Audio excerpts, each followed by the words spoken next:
It was a slice of New Orleans right on the square, Westchester Square, that is. That's where homegrown talent Albert Rivera and his quintet built a crowd as part of a free fall concert series featuring local artists. Jazz is one of the only actual American music traditions that was formed in this country. It's like Black American music. So it comes from tradition, it comes from slaves, it comes from just, it's historic. And it's important for me to continue that tradition, putting my own spin to it, but really just learning from the history and speaking to the future generation so they can continue it, because this is an art form that should be continued and studied, because if not us, who? Rivera, who's been called a modern jazz messenger, was born and raised in the Fordham Kingsbridge section. He began his career at the age of 10, and today, through influencers John Coltrane and Joshua Redman, brings a modern look to an American tradition.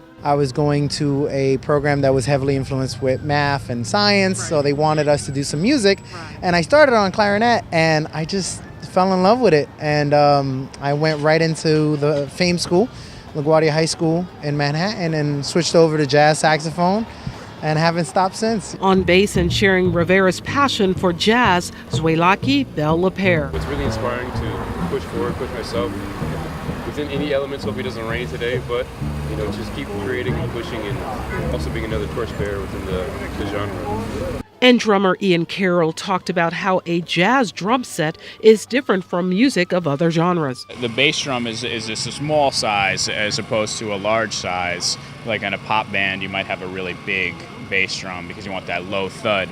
But in this, it's just more of a kind of a smaller tone. So you just kind of drop occasional accents on that, as opposed to like a repetitive beat like in a pop band, And the drums tend to be a little smaller and more high pitch and very cymbal oriented. It's very important. It accompanies the melodies as well as the solos, and just really adds texture and adds layers, as well as being applicable as a lead instrument as well.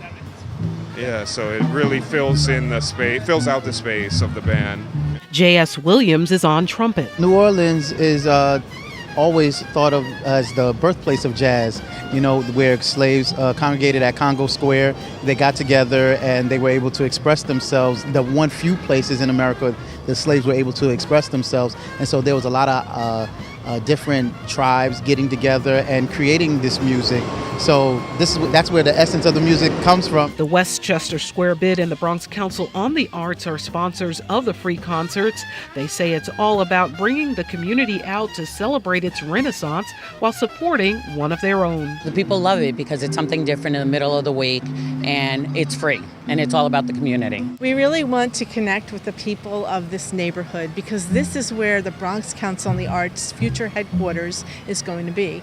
Well, we've been donated a building by Chase Bank, and we are renovating it very soon, and soon there will be a center for the arts in this neighborhood. I just was going from my job, and I hear that wonderful. I said, okay, now I have a concert free in my area, so let me call my granddaughter to come to enjoy that, and we are here. That's the Albert Rivera Quintet, bringing it right home here to the Bronx. And if you'd like to find out about more programs or free workshops offered by BCA, you can go to bronxarts.org. For BronxNet, this is Arlene Makoko.